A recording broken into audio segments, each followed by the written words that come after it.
Merci de nous rester fidèles. Si vous venez à peine de nous choisir, vous regardez Regard croisé sur votre télé, New World Info 1 sur le plateau depuis la première partie, Ibrahim Acha. Il est le directeur de publication du journal Temps Nouveau sur le même plateau, Adam Adjronou. Il est également patron du journal Vision d'Afrique. Et puis Vivien Tommy Dépé, et bien sûr du journal La Plume, mais Plume Libre. Plume Libre. Voilà, j'y suis arrivé finalement. Et on parlait de la Côte d'Ivoire et puis cette succession qui se fait au sein du parti de Ouattara. On n'a pas finalement tout dit avant de marquer la pause, on va dire quelques mots et puis rester un peu avec eux pour voir ce qu'il y en aura avec l'opposition dans les jours qui viennent. Ibrahim. Oui, nous avons dit que Ouattara a choisi son dauphin et au niveau du RHDP, ils sont presque en mouvement par rapport aux élections qui auront lieu en octobre prochain. Et nous sentons en même temps que de l'autre côté aussi des partis de l'opposition, il y a aussi ce que nous appelons une certaine organisation qui est mise en place pour pouvoir contrer tout ce qu'il y aura comme entrave à leur niveau par rapport à la participation à ces élections à venir. Et donc la Côte d'Ivoire, surtout que M. Ouattara ne sera plus candidat, et ça laisse vraiment un champ libre.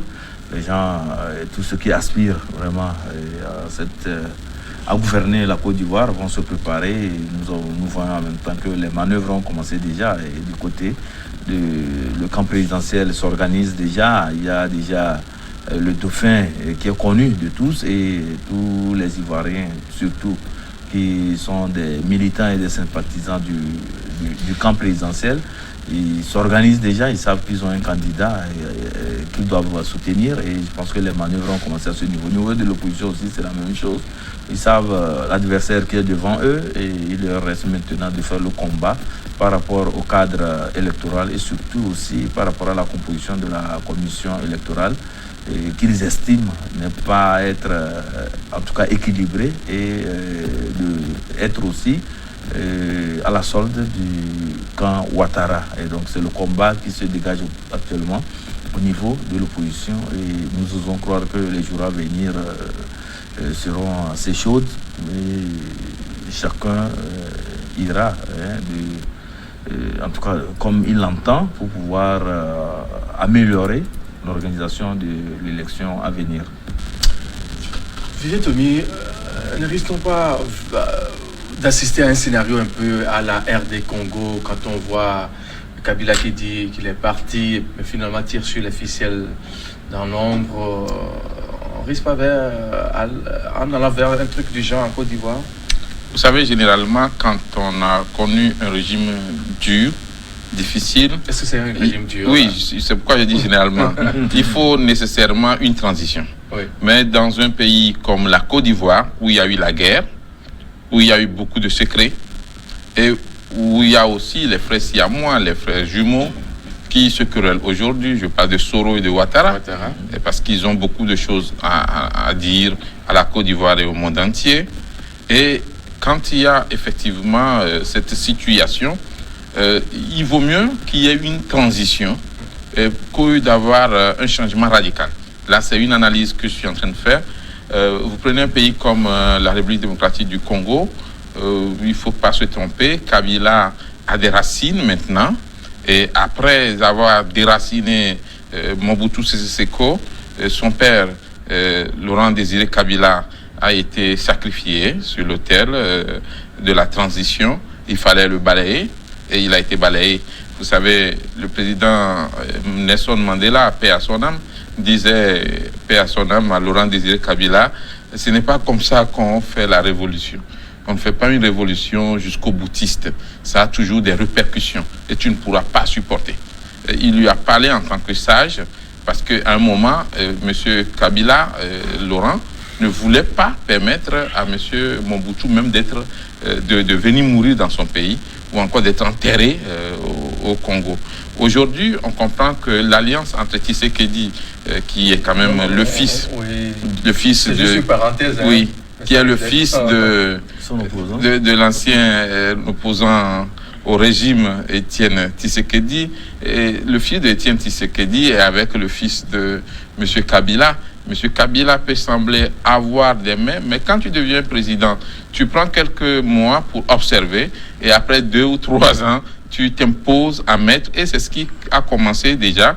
Vous avez vu la réaction de M. Tshisekedi. En Côte d'Ivoire, on ne risque pas d'assister à la même chose forcément, puisque c'est la même famille politique qui est en train d'aller vers le fauteuil présidentiel, si tant que effectivement l'opposition maintenait sa position et que bon, M. Ngond rencontrait juste des candidats de paille.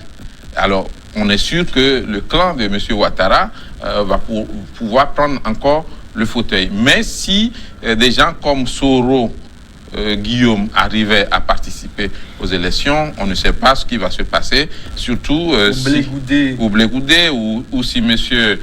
Laurent Gbagbo essayait de parler depuis là où il est et de donner aussi un mot d'ordre, ça va avoir des répercussions.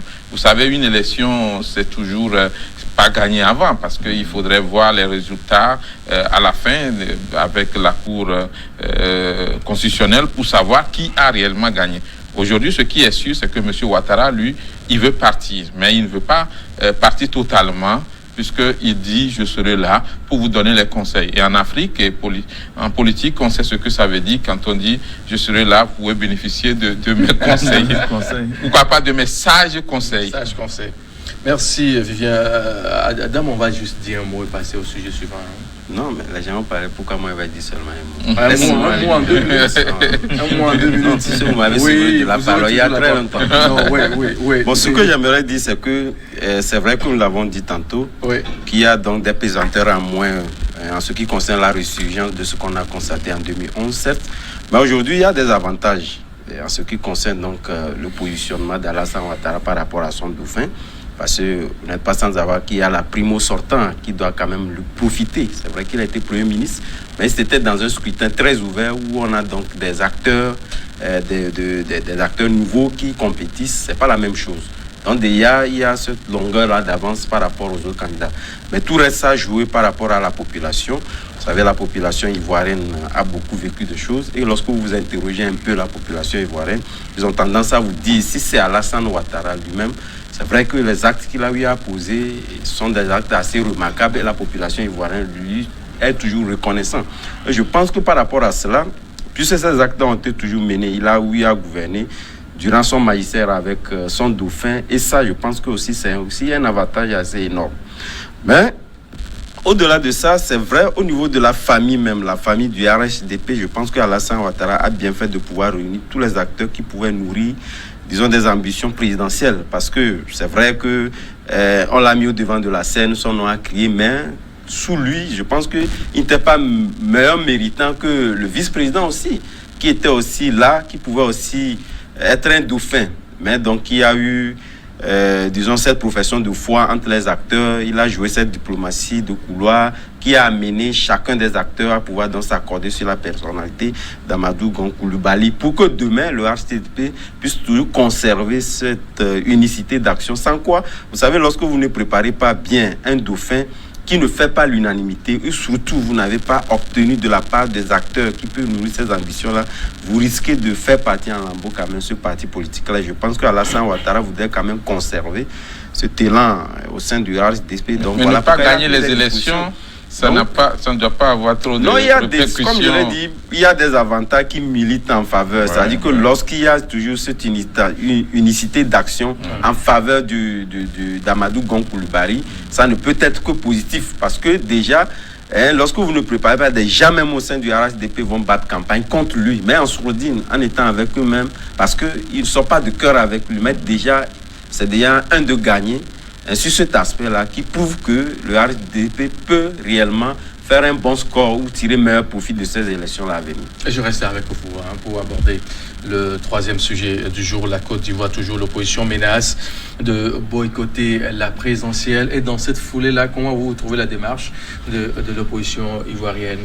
Non, cette démarche-là, elle n'est pas nouvelle. Parce que vous savez, c'est vrai, cette démarche-là existait depuis fort longtemps, depuis le vote qui a amené donc à sauter, ou du moins ça a rajouté à la constitution ivoirienne. L'opposition l'a toujours dit, c'est vrai qu'en rajouter à cela, comme je le disais tantôt, c'était donc des pesanteurs qui laissaient présager, parce que jusqu'au jour d'aujourd'hui, il y a un déséquilibre total en ce qui concerne la commission électorale nationale. Parce que beaucoup d'acteurs disent qu'on ne peut pas avoir ce déséquilibre en ce qui concerne le pourcentage des postes à occuper et que le RHDP en a pris de trop. Et ça, déjà, ça irrite un peu l'opposition. Et ça, je pense que c'est une bonne lutte parce que, comme je le disais dans une analyse en disant que lorsque vous allez à des élections et que vous ne vous attendez pas sur le principe, parce qu'il y a par là aussi des alternatives de régulation de ces élections-là. Donc, vous attendez à aller à ces élections-là en étant sûr que toutes ces alternatives-là ont été prises en compte. Et là, vous allez à un scrutin véritablement ouvert. Et lorsque vous y allez, je pense que les contestations qui vont venir après, mais émanant donc de ces institutions-là, vous ne pouvez pas quand même prendre un témoin en compte ces institutions parce que vous êtes entendu sur les principes, les règles du jeu avant de vous y engager. Donc sur cet aspect-là, je pense que l'opposition a raison aujourd'hui de pouvoir critiquer la composition de cette CENI-là, ou du moins, bon, je ne sais pas si c'est la CENI là-bas, de cette commission électorale-là, avant d'aller à ces élections. Je pense qu'aujourd'hui, la démarche qu'a engagée Alassane Ouattara doit l'amener quand même à pouvoir donc s'accorder avec cette opposition-là pour qu'on ait au moins un champ assez vraiment assez politique pour les acteurs, pour qu'on n'ait pas les mêmes rudiments que ce que la Côte d'Ivoire a connu en 2011. Merci Adam Adjouronou. Là, c'est bon. Je me tourne vers vous, Ibrahim Acha. Comment vous trouvez cette démarche de l'opposition qui déjà a quelques mois, plus de 7 mois pratiquement, qui dit que si c'est comme ça, on boycotte tout. C'est non, pas en un fait, boulevard adressé devant. Non, pas un boulevard, c'est une pression. C'est une pression et ça peut être en même temps aussi perçu comme un chantage politique. C'est pour amener les tenants du pouvoir en Côte d'Ivoire à ouvrir véritablement le jeu électoral et à revoir le cadre électoral et éventuellement aller vers la commission électorale pour qu'il y ait en tout cas une certaine équité à ce niveau. Parce que actuellement, quand vous prenez la composition, il y a un déséquilibre par rapport aux forces en présence.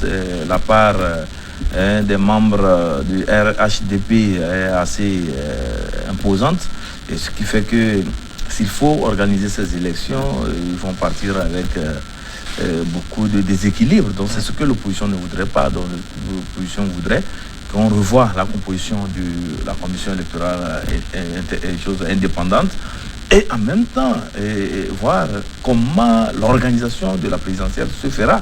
Et vous savez, n'oubliez pas aussi qu'il y a une élection qui se profile à l'horizon, et le 22 déjà, je pense, de ce mois, il doit y avoir aussi le vote de la modification constitutionnelle, et il y aura aussi une échéance assez capitale. Donc l'opposition est en train d'exercer le maximum de pression qu'il faut exercer sur le pouvoir, de manière à l'amener à lâcher du lest par rapport à la recomposition de la commission électorale indépendante. Outre cela aussi, la perspective de l'élection présidentielle d'octobre prochain, il faudrait que l'opposition s'assure aussi que le jeu sera équitable et que ce sera une élection démocratique, une élection au cours de laquelle les candidats ne seront pas pour des motifs fallacieux, écartés, ou bien des candidats verront leur candidature rejetée sur des motifs qui ne tiennent pas la route. Donc il y a tout ceci qui est dans la ligne de mire de l'opposition. L'opposition voudrait faire en sorte que le pouvoir en place n'use pas de dilatoire, n'use pas de subterfuge pour pouvoir écarter les candidats qui, à leur peut-être avis, seraient beaucoup plus gênants pour le plan concocté par Ouattara pour faire passer Gongoulbali. Merci à Ibrahim Acha. Vivier Tomi, on va dire juste quelques mots, pas un seul mot, quelques mots, en une minute pour marquer la pause pour revenir parler du Togo. Bon, vous savez, en quelques secondes... puisqu'on est déjà talonné par le temps pour cette partie. En fait, l'opposition a peur que la composition actuelle de la commission électorale indépendante ne puisse l'avantager. Ensuite, l'opposition qualifie cette commission électorale indépendante d'inféodée au pouvoir et on se dit mais les résultats qui vont sortir des élections seront en faveur du pouvoir. Donc aujourd'hui, ce qu'il faut saluer au niveau de cette opposition, c'est que l'opposition a essayé de faire un recours à la justice pour pouvoir avoir gain de cause. Mais il ne faut pas oublier que la commission électorale telle qu'elle est aujourd'hui, c'est la commission réformée suite aux décisions de la Cour africaine des droits de l'homme qui a demandé qu'on essaie de revoir la composition pour qu'il y ait quand même une représentativité. Donc aujourd'hui, ce qui est sûr, c'est que l'opposition veut agir pour avoir des élections transparentes, pour avoir la chance peut-être de sortir du lot. Merci beaucoup, Vivien Tomi. Mesdames et messieurs, restez fidèles à notre programme. On va marquer une pause d'1 minute au plus et revenir parler du Togo affaire avec Guillaume Kodjo. Le CAR appelle à une solution politique. À très vite.